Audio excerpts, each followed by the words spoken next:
Published 11:03 est. 15 November 2017. Updated 12:40 est. 15 November 2017. Daryll Rowe has been convicted of GBH for deliberately infecting men with HIV through unprotected and by sabotaging condomsA. Hairdresser faces a possible life sentence for trying to infect as many men as possible with HIV in a revenge campaign on the gay community after he was diagnosed with the virus.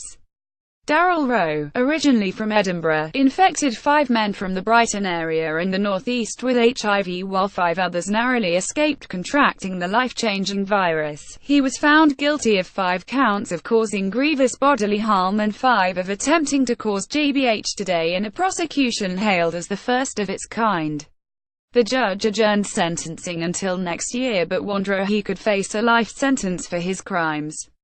The extent of Rowe's malicious scheme to take revenge on the gay community following his diagnosis was laid bare in a 6-week trial. Lewis Crown Court has heard Rowe had hatched the plan almost the moment he received the news in April 2015 that he had contracted HIV from his previous boyfriend. He was told about the treatments available, but stunned medical staff in his home city of Edinburgh by informing them he did not want to take antiretroviral drugs. When caught and interviewed by police, he denied he had HIV and claimed he was clear. He then failed to attend further follow-up appointments in September and October 2015 because he had already moved to Brighton to embark on his plan. Although he initially had nowhere to live or stay, he began to make contact with men on the gay dating app, Grindr. Rowe would exchange a series of messages with the men before meeting up with them at their homes where they would have. Speaking after his convictions today, Detective Inspector Andy Wolstenholme said this trial is the first time that a person has been charged and convicted of deliberately infecting others with HIV in the country. The verdict today is very welcome. It will bring some closure to the victims who have been very strong and supportive through the investigation. By bravely giving evidence in the trial, it sends a clear message that despite the complex and highly sensitive nature of such a case, the police and prosecutors will not shy away from investigating allegations of deliberate HIV transmission in order to keep people safe. Rowe met the men on gay dating app Grindr and sent taunting messages after hooking up. Rowe's first victim picked up the hairdresser in his car and they had unprotected. But when the man panicked and refused to continue, Rowe became extremely hostile. The man said he feared for his safety as Rowe became furious and accused him of wasting his evening. The victim told the court he would leave. It felt like an hour of him going on and on. I thought he was so angry he was going to throw a brick at my car. I thought he'd have to go back to work and explain a black eye or something.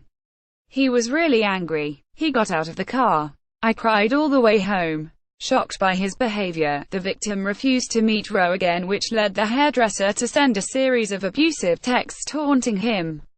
In one he said, "Maybe you have the fever. I came inside you and I have HIV lol."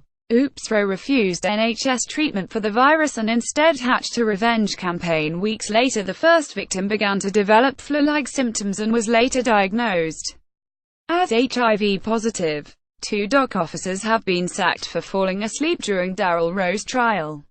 They were removed from court proceedings after being reported for snoring. Investigations were launched by the Ministry of Justice and security firm GOME after complaints were made. A GOME spokesman said clearly the behavior of the 2 GOME officers involved was unacceptable and not representative of the hard work and high professional standards of their colleagues. We conducted an internal investigation into the circumstances and after consideration of the facts we took the correct, but nonetheless regrettable, decision to dismiss the officers. We now consider this matter closed. Rowe's second Grindr victim insisted on safe with a condom. The Usborne man had to push Rowe off of him on more than one occasion when he tried to have without protection. Rowe quickly devised an alternative plan, and as he put on the condom in the dark bedroom, he ripped off the end before the pair had intercourse. Days later, Rowe began taunting and abusing the man by text message and told him, "I ripped the condom. Burn. I got you." Alive to the possibility men could insist on safe, Rowe decided to leave nothing to chance. He bought his own condoms and sabotaged them so his victims wouldn't notice the damage and he could continue to spread the virus. A pattern was set. If a victim refused to agree to unprotected, he could simply reach for one of his torn condoms, hoodwinking his unsuspecting victim into thinking he was having sex. Caroline Carberry QC told Lewis Crown Court Daryll Rowe embarked on a cynical and deliberate campaign to infect other men with HIV, having high-risk UAL intercourse knowing he was highly infectious. Unfortunately for many of the men he met, his campaign was successful. He deceived those men into believing he was HIV negative, reassuring those he was intimate with. Rowe met his victims of the hookup app Grindr, a dating app for gay and bi men. Rowe's malicious crusade to infect as many men as possible was discovered after victims began to fall ill and went to police.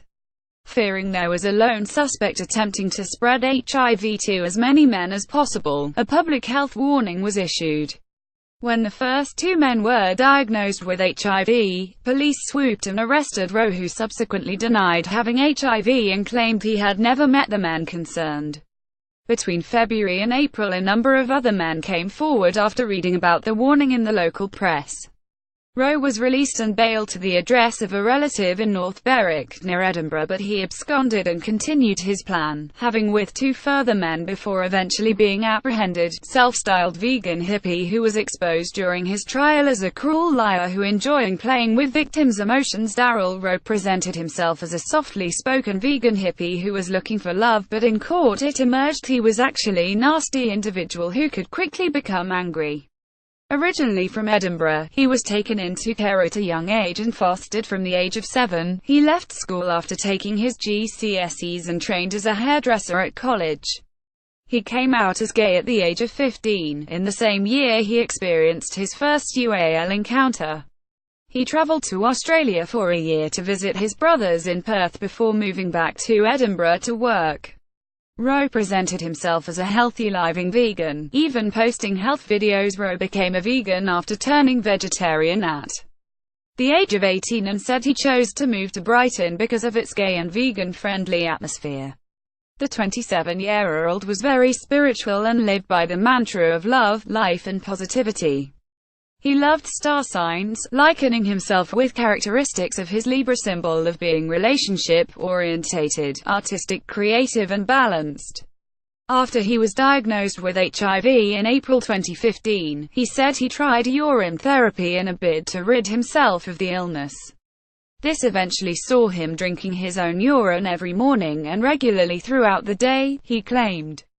He hides his identity as his true personality began to be exposed during his trial. This was supplemented with a whole range of natural remedies, oregano, coconut and olive leaf oils, which were reported as also helping to combat HIV, he claimed. But the prosecution stripped away his unassuming, healthy living persona and exposed him as a cruel and calculating liar. It emerged he would use fillers to plump up his top lip. He said he was told this was a synthetic version of acid naturally found in the body, so he was comfortable with having the injections and admitted taking prescribed medication after contracting gonorrhea, genital warts and herpes. The court also heard how he sent a string of horrible and cruel text messages to several of his victims once they had been romantically involved. He played with them when they became concerned and questioned his HIV status and intentionally tormented them. He even accused his victims of lying when they told police and jury he had said he was free of the virus before they had. April 2015 Daryll Rowe is diagnosed with HIV. October 2015 The 26-year-old moves to Brighton, East Sus, after speaking to men who live in the city on gay dating app Grindr. October 2015 to February 2016 Rowe meets and has with 8 different men in Brighton. Rowe went on the run and tried to infect more men after he was caught by police. February 5, 2016 Sus police arrest and question the hairdresser in Brighton when UAL health clinic staff raise concerns after 2 patients contracting HIV provide similar descriptions of the person they had with. Rowe denies being HIV positive and knowing the 2 men. He is released on bail until April and told to stay out of Sus. February 23, 2016 Police and health officials publish a warning, urging gay men in Brighton and Hove to get tested if they had with a man in his 20s with a Scottish accent. Another victim comes forward. May 2016, officers question Rowe again when he answers bail in Berwick-upon-Tweed, Northumberland. By this time they have his medical records and know he has lied about being HIV positive. He is re-bailed twice until November. November 2016, Rowe goes on the run. Sutton, Northumbria police forces launch a manhunt. He is found at the home of another man in the Wallsend, North Tyneside, and is arrested. Officers are handed his rucksack, which is found to contain condoms which were tampered with before being placed back into the packet. Rowe is remanded in custody. December 2016, police charge Rowe with 7 counts of causing grievous bodily harm and 1 count of attempting to do so. He appears in custody at Newcastle Crown Court on Boxing Day and the case is transferred to Lewes Crown Court. February 2017, Rowe denies the charges, which are amended several times over the coming months as more victims come forward and their HIV status changes. October 2017, by the time Rowe stands trial, he faces allegations from 10 men. During the proceedings, the indictment is amended for a final time, to reflect 5 charges of grievous bodily harm with intent and 5 of attempting to do so. November 2017, Rowe is convicted of all 10 charges by the jury panel of 7 women and 5 men. Sorry, we are not currently accepting comments on this article.